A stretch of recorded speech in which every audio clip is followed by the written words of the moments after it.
you and happiness together. I'm going to mute you. Do that again. That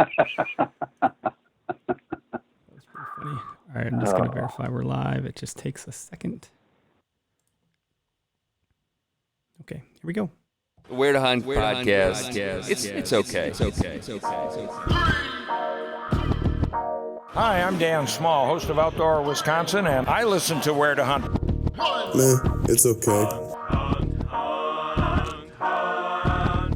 I'm Kurt Geyer with Working Class Bow Hunter. I listen to Where to Hunt podcast, and it's decent. It's all right. Hey, this is Bud Fisher with Catching Deers, and I think the Where to Hunt podcast is all right.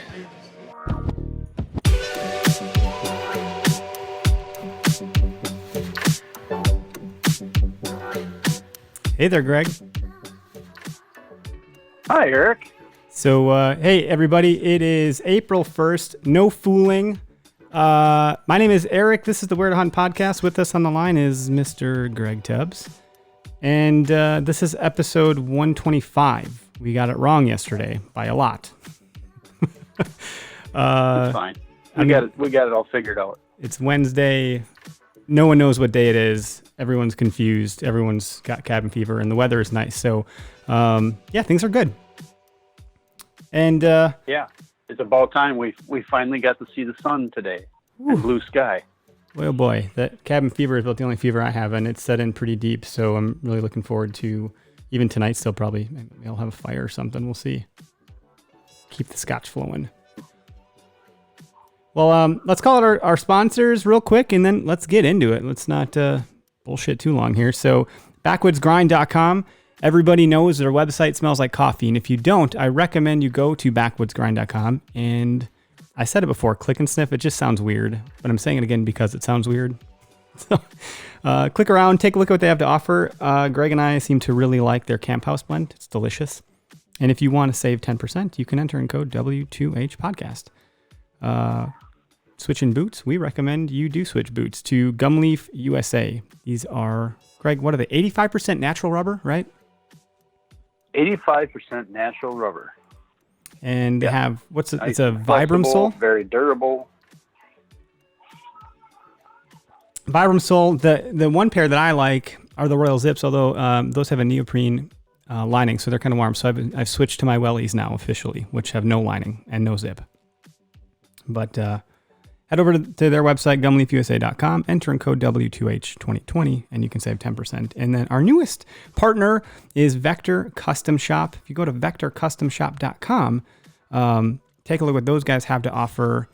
Their arrows are very unique in the space. There's none other like them, how they're built, the specific diameter. Greg, you are a bit of a gearhead, so you might be able to speak to what they are better than me.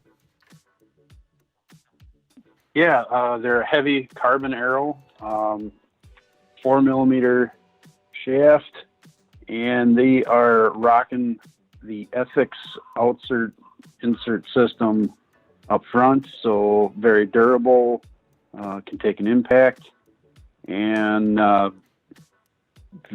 very impressed with how well they group together. I'm in the process of building a set on my own. I know they actually offer them pre-built to you. You just email them your specs, what you're shooting, your draw length, your weight, and they'll take care of you as far as, building you a set of, you can get a test pack, or you can go with a half dozen or a full dozen, and they'll have them all built to your spec and ready to go. Beautiful. And you can right get now, go ahead. They're giving away a bow for purchasing. You're getting a chance to win a bow, a Matthews Verdict, or VTX, I believe. So it's a big deal. The newest Matthews, yeah. So check them out. Check them out on Instagram, Vector Custom Shop.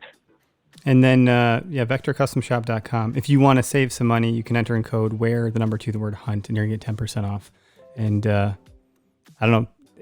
Great guys, great company, great product. The reviews are very real, so very happy to be partnering with those guys. And We do want to introduce our caller that we have on the line. With us today on the line is none other than Doug Duren out of the Driftless area in Wisconsin. Doug, how's it going? Very well. I'm very happy to be here. Thanks for having me. Yeah. Sorry to keep you indoors on this first nice day we've had in like 2 weeks. But I got out for a while earlier, and depending on how this goes, I'm going to get out this evening and, like you said, go out and have a fire or something like that. Yeah. I think that would be well in order. And I don't know, it's just fine. Like spring is finally here, short of the fact that we're all kind of on lockdown. But why don't you take a moment and introduce yourself? Tell us who Doug Duren is. I think a number of people do know, but some might not. Well, I'd like to describe myself as a big bald guy with glasses, which describes, of course, a big percentage of the men here in Southwest Wisconsin. But I am a land manager, a conservationist, a frequent contributor to the Meat Eater television show and podcast with my buddy Steve Ranella. And I've worked with a whole lot of different conservation organizations on land management work and that sort of thing. I have a land management consulting and contracting business, and I also build and manage athletic fields. Oh, wow. That's a cool connection. How long have you been doing both of those things? Did one stem from the other? Well, I started working, in the early, I've had a long relationship with conservation. And starting with growing up with the farm that we have here south of Cazenovia is a couple of miles. And through my life, I've done everything from work for a reforestation company to I got involved in the landscape business out in New England, and had a landscape business in Door County where we were doing naturalization and restoration. Just always had dirt on my hands and under my fingernails, and have a earth science background. Done a bunch of turf management work and worked for a engineering firm for a while as a project manager. And the main work that firm did was a lot of institutional work, schools, park districts, that sort of thing. And that's where I got into the athletic field work, and just to really like that and have stuck with it. And have one big client, which is a soccer park, Redden Soccer Park down in Verona, Wisconsin. Work with some school districts on their athletic fields. And generally it's natural turf grass. And, but I've done a handful of synthetic turf projects, and that's, I don't know, just, you get to be 61 years old, man. There's a lot of different things happen to you over time. And, I've never had any one particular thing that I was, this is what I'm going to do for the rest of my life. I've just always been interested in a lot of things, and conservation has been a part of it. And there are a lot of different tentacles to that. That's fascinating. Actually, oddly enough, you hear common themes and you talk to so many people. We just had someone on last night, John Mulligan, and he said something similar. He's like, he's like, someone says, what's your goal for the next 5 years? He's like, I don't know. Like it's changed. It keeps changing. It keeps becoming different things. And at 61, you're still doing the same, right? Yeah. And early on in life, I went to college. I got a degree. I got 2 degrees in 4 years. I just happened to do it over an 8-year period of time. Went a year, sat out a year, went a year, sat out 3 years, went back and finished. And in between, I was having life, doing things that were, sort of interesting and little adventures, like working for a reforestation company and running our farm and doing a little traveling and that sort of thing. And it seemed like early in life, I was just changing things about every 5 years. I've stuck with, like, this is my 12th year of this business. Previous to that, I was with the engineering firm for 8 years.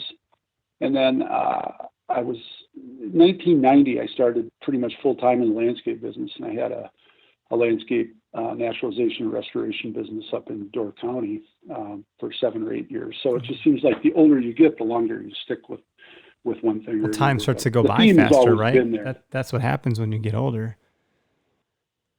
It just goes by quicker. Yeah, you don't have time to change it. Like, wait, has it been But 8 years already? Yeah, wow.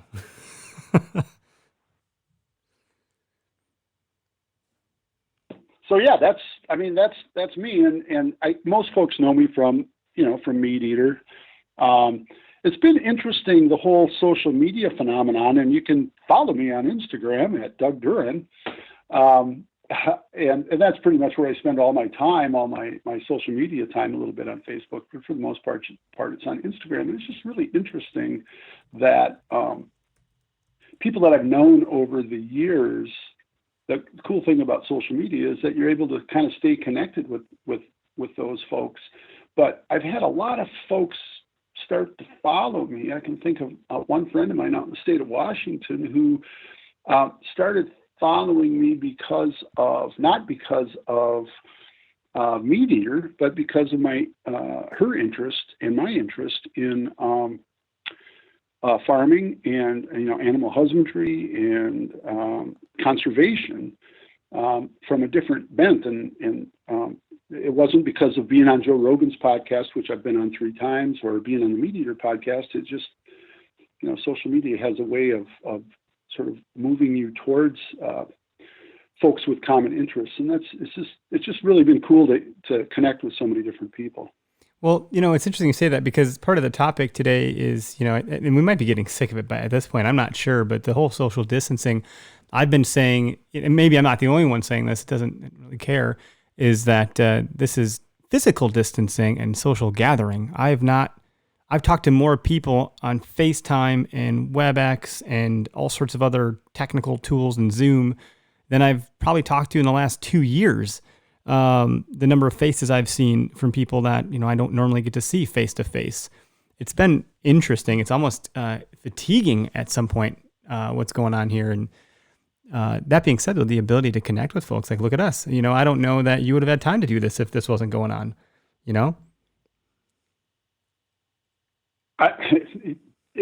That's fact.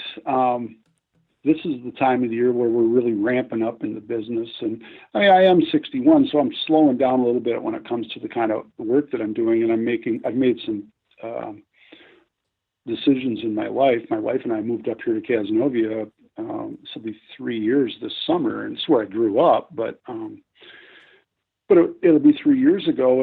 And so we're not in the Madison area. We don't see as many people. I mean, Cazenovia has all of, I think 325 is the population now.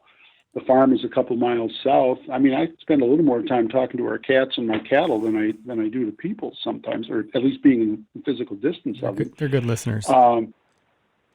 Yeah, they are. And the cats get bored with you. They just go to sleep. But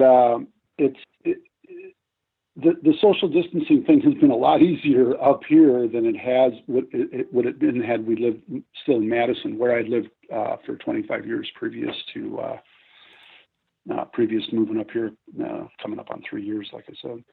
Man. Well, we have these, these notes here. I don't know. We don't need to go through them verbatim or anything like that at all. But, as a land conservation, I guess I want to talk about that maybe just a little bit longer, because your disposition towards conservation, I think, is a good one.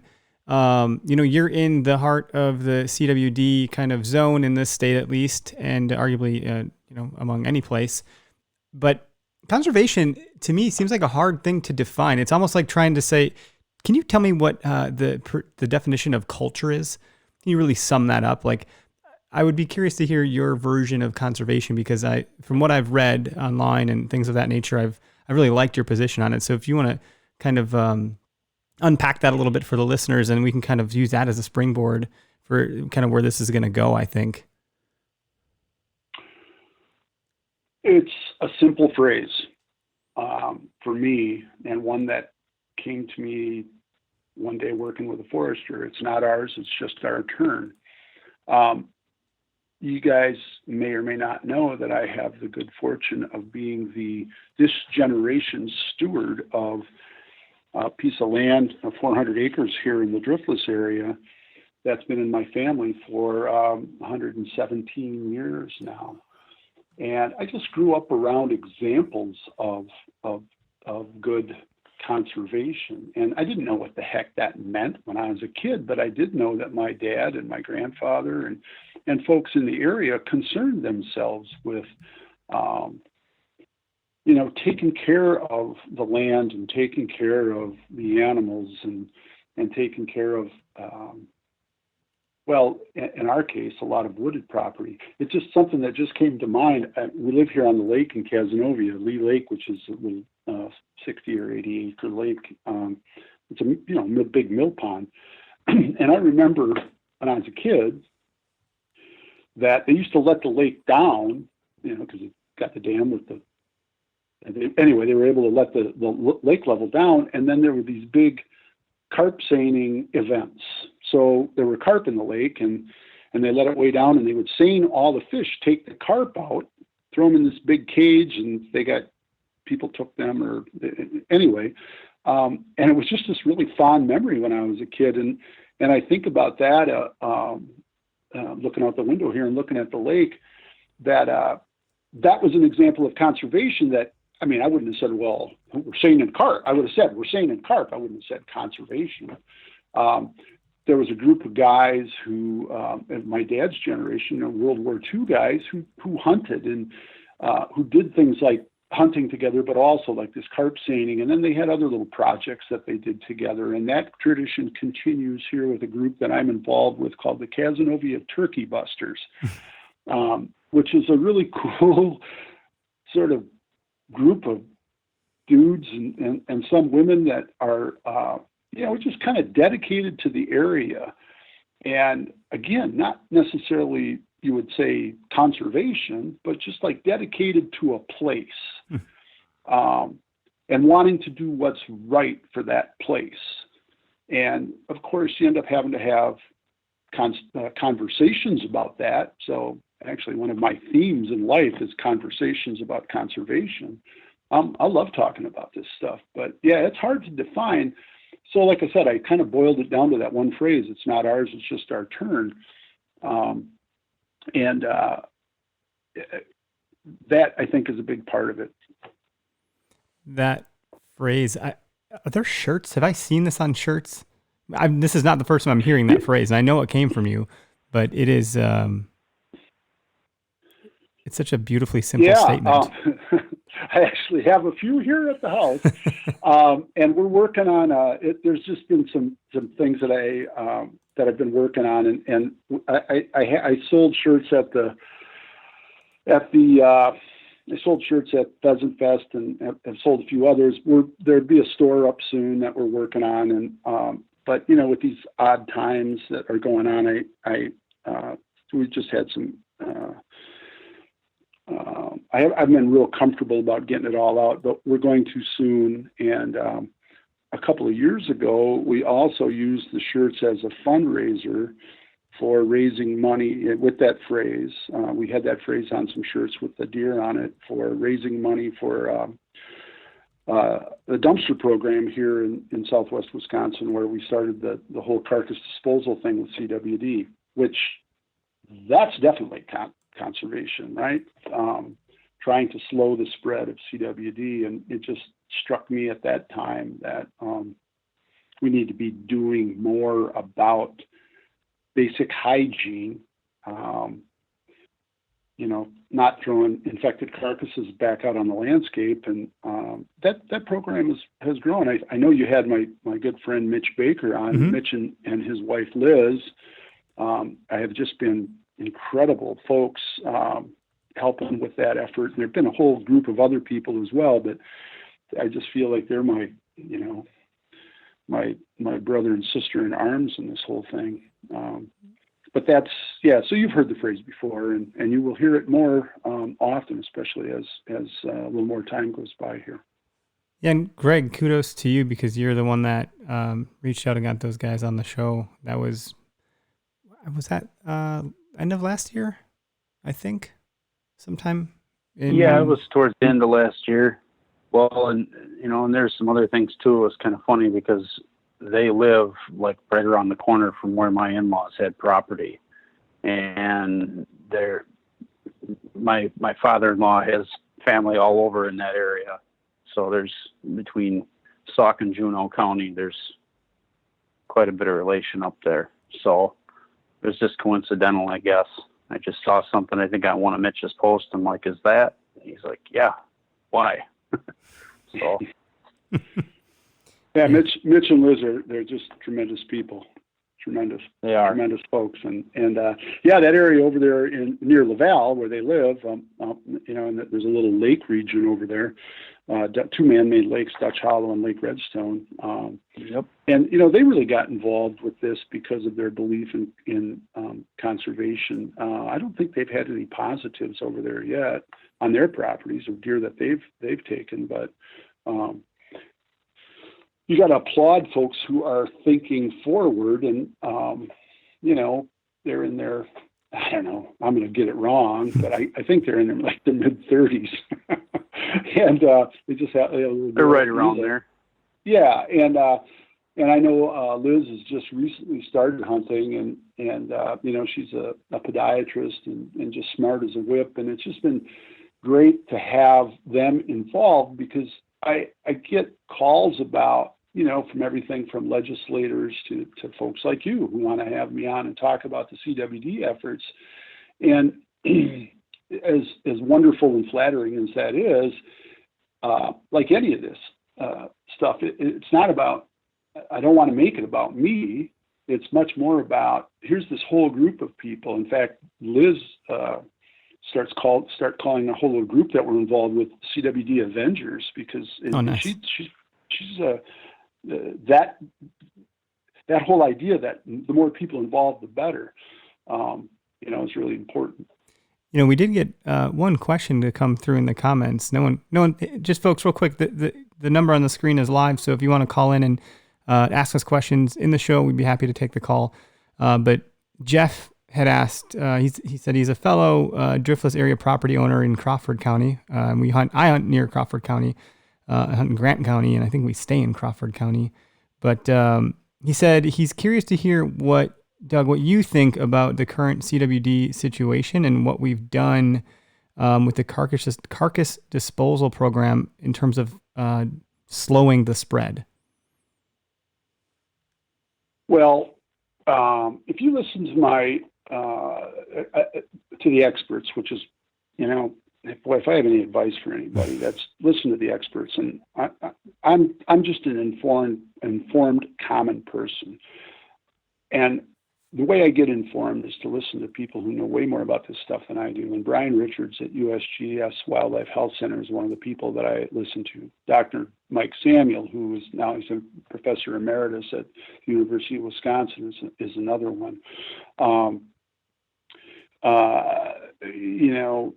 My wildlife biologist friends at the Wisconsin DNR and around the country, Lou Cornicelli over in Minnesota, Dr. Mary Woods out in Wyoming. Those are the kind of folks that I listen to about it. Anyway, Brian and I went out around the Joe Rogan podcast a couple of years ago, and when we were flying out there, I said, we were just talking about like stuff that we should be doing. And he goes, well, there's all kinds of low hanging fruit.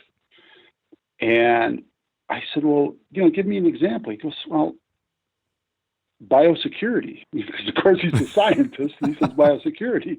And I'm like, well, what do you mean by that? And he goes, carcass disposal. And there had been some of that work had been done, but then I was like, well, but we're not doing that. He goes, yeah, that's low hanging fruit. It's sort of like, I was talking with one of our state representatives here about it, and I said, it's sort of like picking the tissue up off of the floor.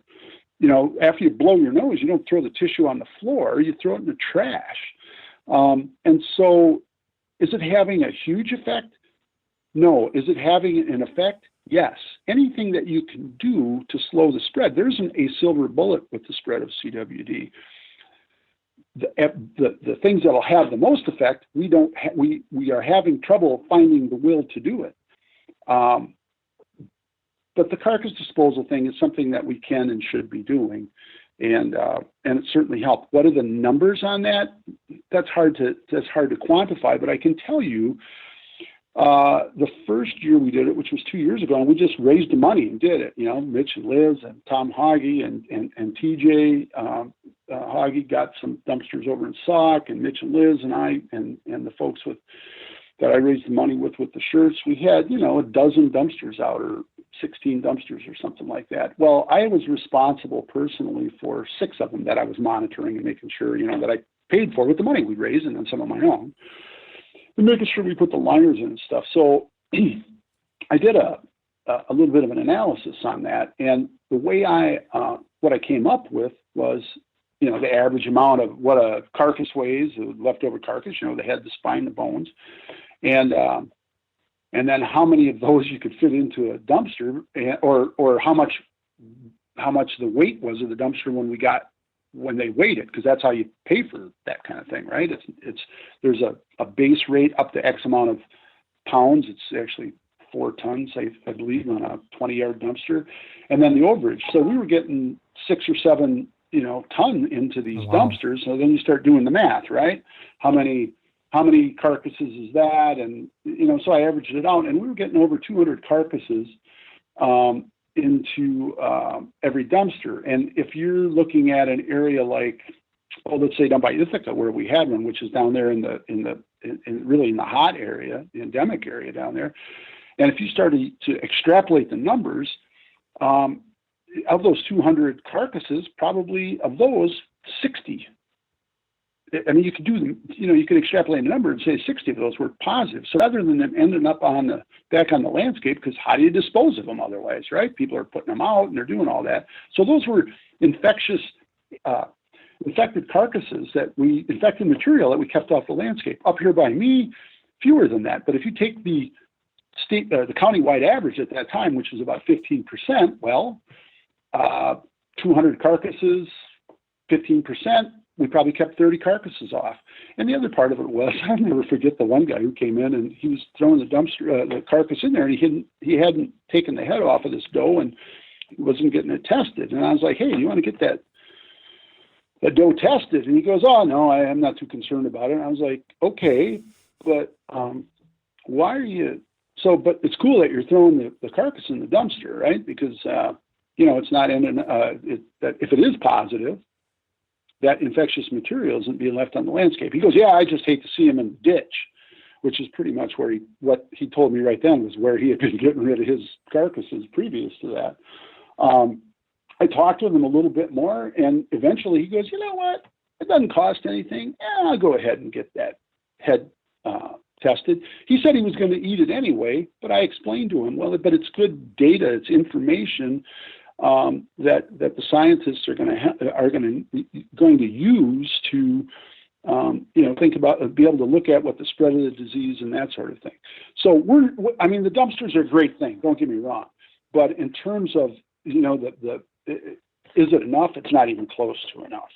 Yeah. Not even close. Well, you know, I find that fascinating because, you know, my dad, he drives a roll-off for a living, like a roll-off dumpster for like construction sites and such. And sure, he's been in that field his whole life. And so he's like, well, you know, when I would butcher my own deer, I throw it in the trash, and that trash gets picked up by the garbage man, and then that goes to a landfill, and that's effectively where they're going anyways. He's like, I don't get it. I'm like, well, I think there's a population of hunters that don't throw them in the trash and put them out on the land. So this is really aimed at those folks to say, rather than do that, you know, if you don't want to put in your own trash or whatever, we have this dumpster. His question kind of, I was like, oh, that's a good point if it's all going to end up there anyways. But it sounds like there's a whole population of hunters that are just throwing them back out on the land. Well, so here's something that I can tell you about both testing for CWD and carcass disposal. The easier it is for somebody to do it, the more they are apt to do it. Yeah. And I don't think that's unique to chronic wasting disease dumpsters or testing. I mean, anything in life like that, right? If it's easier to get the easier you make something, the more likely people are to do it. So that was the idea. In my township, Westford Township here in Richland County, Westford Township, The township gave me money towards the dumpster too, and their only request was, "Hey, can we throw like roadkill in there as we pick it up?" Because the state program for that's gone. They stopped. That was taken out of the budget a few years ago. So yeah, we were doing that, and of course, what inevitably happened is somebody saw a whole deer in the dumpster, and the next thing you know, on social media, people are just killing deer and throwing whole deer in the dumpster. Well, and people were posting about that, and so of course, I have to go calmly on there, and rather than say something like my father might say, which is, "What the hell's the matter with you?" I said, or perhaps it was a roadkill deer, or one that was found dead, and that person brought it there and put it in, wanting to make sure that it was taken off the landscape as well. And in my case, State Highway 58 goes through the farm, and of course, deer crossing the highway, pretty frequently. And we picked up every deer that was that we could right in our stretch, which is more than a half a mile of highway. Picked them up, cut their head off, put it in, write it down as a roadkill. And if you ever go to the kiosks, when you fill out the form, you can do that. Fill out and just say, here's my number and all that jazz. But this was a roadkill deer, and then it gets tested as well and adds to the data. The big thing is that they have to know exactly where it came from, right? And so if it got killed on Highway 58, you still have the township section range where it came from, and it's very easy to do. So the first year there was a little bit of, "What the hell are you doing, Duren?" And and then a lot of good discussions, good conversations about conservation came from that. And last year I ended up. A lot of other people got involved last year, and the DNR did a cost share program for them as well. And I was really only responsible for 2 locations last year, which was great because it was the year before it became a part-time job that I wasn't getting paid for. And it was, I do a lot of volunteer work, but man, it turned into a lot more. But we were able to provide the data and show the evidence, and DNR get behind it. And we're trying to get some legislation passed in the state for more money to be allocated towards it, so that we get dumpsters in every county. Because it makes sense, right? This over here in Richland County, there are people who, not everybody who hunts in Richland County is from Richland County. In fact, it's pretty remarkable when you start looking at the numbers. A lot of folks live somewhere else, and and I know a bunch who live like in the Milwaukee area or Waukesha area or Conomowoc or whatever, and they're like, "Geez, we like to take our deer home and butcher it there." Well, then the Waukesha County, Milwaukee County, if they've got a couple of dumpsters, that would be a good thing too. Now, those people might butcher in their garage, put them in black bags, and put it out on the curb. But the truth of the matter is, there are solid waste companies who won't take deer carcasses if they know they're in the trash. Okay, that's good to know. That long explanation. No, thank you. And the tie-in here is interesting because the guy that you had ran into that said, I'm not going to get it tested, I'm just going to throw it in here and all that stuff. Your response is, but no, we want the data point for the scientists so we can start to look at this holistically. I find that compelling, with how initially it seemed like as a population, some folks really weren't taking the COVID-19 stuff too seriously.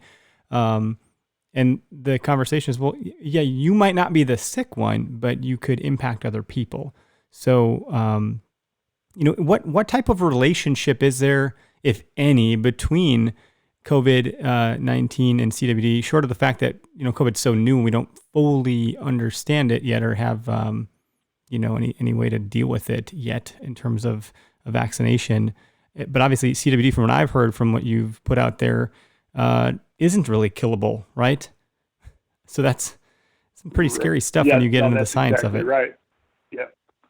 So yeah, if there was, the similarity ends there. Obviously right now with COVID-19, and obviously I'm not a doctor, and I don't pay as much attention to it as anybody, and I don't even play one on a podcast, nor will I, but again, I try to listen to experts more than I listen to folks at the bar or folks who might have a financial interest, and then politicians, at least some politicians. Anyway, again, I hate to keep bringing Mitch up, but I just love that guy. And he said something, he probably said it on your podcast. He said something as, I would rather we did all that we could and find out we did more than we had to than to not do everything we could and find out we didn't do enough, or something like that. And Mitch is probably, if he's listening, he's probably going, you almost got it, Doug. But, the point is, so much of this is if you wait, well, like with CWD, people say, well, we're always dead deer. Well, if you wait until you see all those dead deer, it's too late. It's sort of like, and so I see that parallel with COVID-19. Sure. If you wait until you start seeing a lot of people like, oh, more people, die from the flu and all of that. Yeah, well, that's also something that you can get a shot for, and that sort of thing. There isn't a vaccine for COVID-19 right now. I know they're working on it. And I understand that folks are worried about like the effect on the economy and all of that. But man, this is not the kind of thing, at least in my mind, and from what I can tell from the experts, like Dr. Fauci is one of the people that I listen to, who's in on the COVID-19 task force. We need to do everything that we can at this point to control it, rather than worrying about, what the bottom line is all the time. And that's not to say that we shouldn't, ask questions and consider perspectives and motivations and things like that. But man, listening to the experts and knowing who experts are and what their motivations are makes a lot more sense to me in almost any case than listening to somebody who has a political or financial stake in all of it. Yeah, I would agree.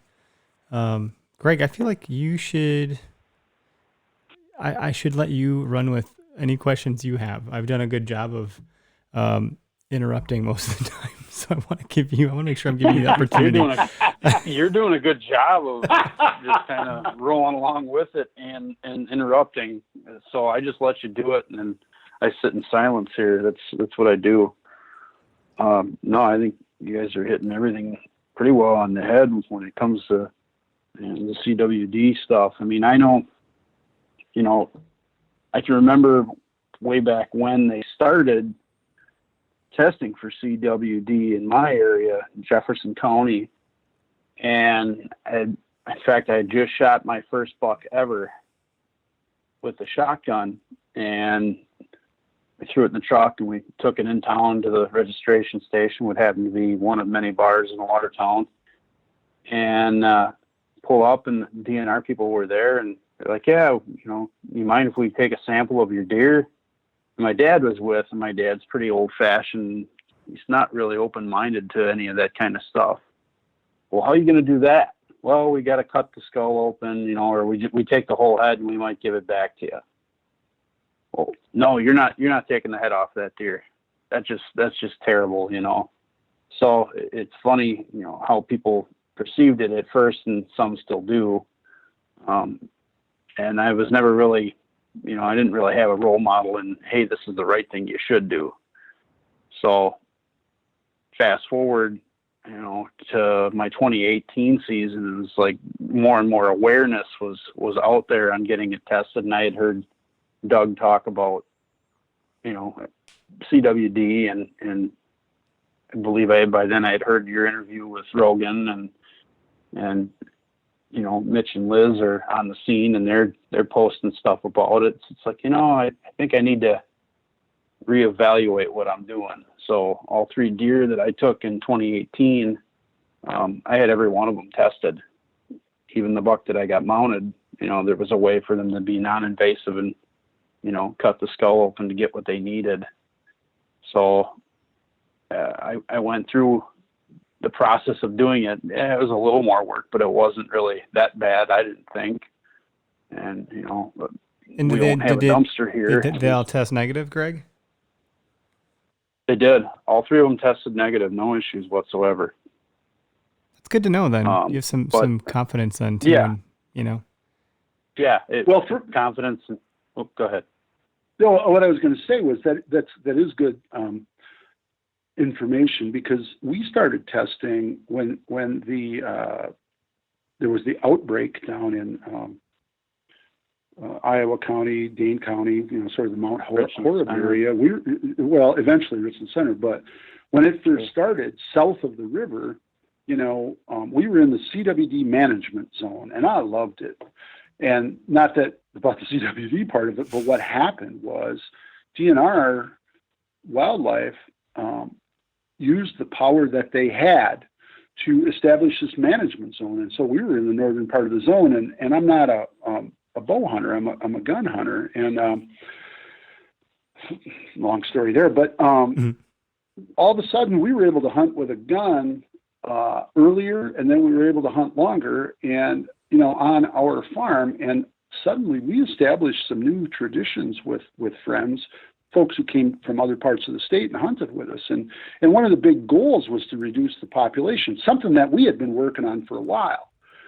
But that was like 2002, 2003. I shot the biggest buck that's ever been killed on our farm in 2005 with a rifle on Halloween. And, it was a big deal. I mean, I shot him at 35 yards. I mean, he was going to walk right into bow range if I'd have been sitting there with a bow too. But, it was a deer that I figured out. It's a whole different, different story. It's pretty hard to miss at 35 yards, which is fairly easy to do with a bow. I mean, I don't have any illusions that it's more difficult to do with a bow, but when we're managing deer, which is what they were trying to do, to manage them with a gun was a big deal. That's how you kill deer, is with guns, But we didn't test. That was 2002 up until about 2005. And then at that point, they were saying they only wanted to test the deer that were most likely. And those were older males. My 2005 buck didn't get tested because we weren't in an area yet where, I wasn't that aware yet, right? But I'm paying attention to it. We started testing some deer about 10 years ago. And I want to say it was 6 years ago now, we've tested every deer. And it wasn't until 2017 that we got our first positive. So imagine, and this might surprise you, but we kill as many as 30 deer a year on our farm. And there's a never ending supply of them. People worry about, we're not going to herd back so much. Well, at least in my corner of the world up here, that's not been a problem. And then there are folks who will say, well, geez, it's not fair to the bow hunters or whatever. I'm like, great. Then don't do this on your farm. 95% of the land in Richland County, the hunting land or deer habitat in Richland County, is privately owned. If you don't want people hunting with guns on your land, then don't. But why stop someone like me who wants to do that and wants to control population from doing that? Sorry, rabbit hole. But it's a good one. I'm down to follow you into this one. Right. But the point was that we went on for quite a while with testing. And then it was 8 or 10 years ago where we started testing every deer. Those meat eater episodes that we did, those deer all got tested. We had no positives. And then suddenly, 2017, there's our first positive. So we had a pretty good database of what deer, how many deer had been tested without having a positive. Suddenly, there in 2017, we had 2, and they were both 2.5-year-old bucks. In 2018, we had 1, and it was a 1.5-year-old buck. Now remember, we're getting fawns tested. Sure. And then last year, 2019, it was a 1.5-year-old doe who had yet to have a fawn. Now that deer is going to die. She's going to die if we shouldn't get shot, as she did. She's going to die within 2 years. So when you start thinking about that, it's like, wow, she wasn't only going to have 1 fawn, and then she'd have probably succumbed to the illness, maybe 2, right? But it made me start asking questions of guys like Brian Richards and Mike Samuel, and I'm not going to speak for them. But Eric Canania, our southern deer biologist, who is just a tremendous guy. He works for the DNR. He's our southern deer biologist, and I just cannot say enough good things about him. And he's only been on the job for a couple of years. That position wasn't filled for a long time. But they were kind of interested, and Brian's like, well, it's mostly anecdotal, Doug. I mean, you don't really have that big of a sample, so don't read too much into that, other than obviously CWD is present in your area. But it struck me that we have a very high population of deer, not only in the county, but in our area somewhere in the neighborhood of 75 deer per square mile of habitat. And obviously that varies and they move around and there's all of that kind of stuff, but they were younger deer. And so I speculated that those younger deer are coming in from south of us where prevalence is much higher, because all our older deer, and we're killing 4.5, 5-year-old bucks, 3.5, 4.5, 5-year-old bucks. We killed a 5-year-old doe a couple of years ago. None of those were positive. And those were, our local deer, if that makes sense, right? I mean, you guys know enough. Everybody who deer hunts knows enough about deer to know that the older a deer gets, probably the less that it moves. We have it's just like people, right? I mean, I'm not moving around nearly as much as I used to. And of course, those are anecdotal, but it follows the trend also. It follows the trend. Yet when testing is happening, you can look over time. I have this great series of slides that came from the DNR data that I use in the talks that I do on CWD, and it shows you how it spread over time. And there are people who say, most people are who think they've got positives are getting them tested, so of course there's more positives. It's like, no, man. We didn't used to get all our deer tested, and more testing is happening, just sort of like you're hearing with COVID-19. Well, the more tests that you take, the more positives are going to be. Duh. That doesn't mean it's not that it hasn't been there or that it's not growing exponentially. The trends in both of these instances are almost vertical now with CWD and with COVID-19 as well, right? So there's a similarity. So the trends are like that. And I would make the argument that in Richland County, with an increasing, we're up to like 17.5% of the deer tested are testing positive, which is different than prevalence. You have to do more in-depth data studies to come up with prevalence, and that's why they have those zones. If you go on DNR, CWD prevalence, you'll find these maps that show you these areas where they've done all the work, right? So they've got a 4 or 5 township area where they're doing the work of extrapolating the age of the deer, the sex of the deer, the numbers, and so that they can give you a graph that shows you prevalence in older bucks, younger bucks, older does, younger does, and in fawns. So all of that, I would argue that because we're testing, guys like me and a lot of other people are getting every one of their deer tested. We're testing deer that are less likely to have the disease, yet or the number of positives, and in those areas where they're doing prevalence is going up. Pretty much shows to me that one, the disease is increasing, and two, all of a sudden you've got positives showing up in an area where there weren't positives before. That shows spread, and that's basic epidemiology. And I don't care what it is.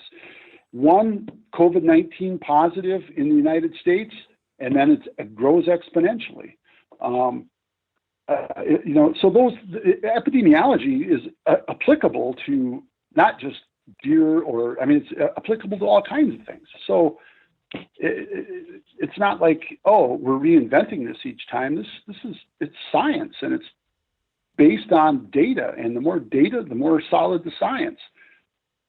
Yeah, it's super fascinating. The epidemic. I'm not going to say that word because I'm not going to say that word. Apparently, my brain's not going to do it. But deer are social animals. Human beings are social animals. And I forget. I think I read this in a book called Why We Get Sick a long time ago, before I went to college. And this is so long ago that I'm not sure if this has been solved or not yet. But at that time, when I read this book, it's talking about infectious diseases and things like that. And they weren't sure if when humans sneezed, if that was because our body is trying to eject, a virus or whatever, or if it's because the virus is so sophisticated that that's the way of it making it spread itself by making us sneeze. And they didn't have an answer. Wow. Like, medically speaking. That's medically speaking, they have an answer. So you said you read that before you went to college? Was like you like sort of a dark period in your teenage years? Or what? I was dating a doctor or something. Or it's just gonna be. So I was like, no, I'll read what you're reading because I want to. fascinating. Yeah. That's fascinating. The whole social thing, right? So we're doing social distancing now. I keep waiting for one of these deniers of CWD to who said that, well, deer are social animals and you can't keep them apart, so why bother? And it's sort of like, well, humans are social animals, so why bother? I keep waiting for one of them to go one of them going in front of the Congress and saying the same thing. And I've heard that from people. I've heard people say you're not going to separate us. It's as ridiculous a comment as saying that you can't do things to mitigate the spread of CWD by eliminating unnatural contact. Yes, deer naturally congregate. There's family units. They get together and you got bucks running around doing all this, but that's a heck of a lot different than a pile of mineral on a stump or a pile of bait in a field or on the edge of a woods where every deer in the area is coming to. That's unnatural congregation. We can't do anything about natural congregation in deer, but we can do something about natural or unnatural congregation, right? And those are unnatural things. So it makes no sense to me at all to say, well, you can't, they're still going to get together once in a while, so let's just let them get together as much as we can possibly get them to. There's the arguments against baiting, the baiting bans and stuff make no sense to me whatsoever from a logic standpoint. And obviously, the number one thing that we can do with COVID-19 is this social distancing. And obviously, it's a hell of a lot easier generally with people who are, at least if they'll listen to reason and stay apart. And from what I can tell, man, people are at least when I'm seeing around here, people are taking it seriously, and I'm so happy about that. Yeah, I think that's true for most. I think it's true for most. I think the flattening of the curve thing is hopefully happening, and try to watch the news every day about this. Hopefully not too much, but enough to stay as informed as we can, but paying attention to the credible sites out there, the World Health Organization and, the CDC and some local gov sites and things like that. But just it's a super, we're living through history, and the world has not seen something like this before in this day and age. And it's fascinating to me how the internet is kind of still keeping us all together in some sort of loose way, Yeah, I agree. And that actually brings up something I'd really like to talk about. If you go to www.thecureis.us. Thank you. Yep.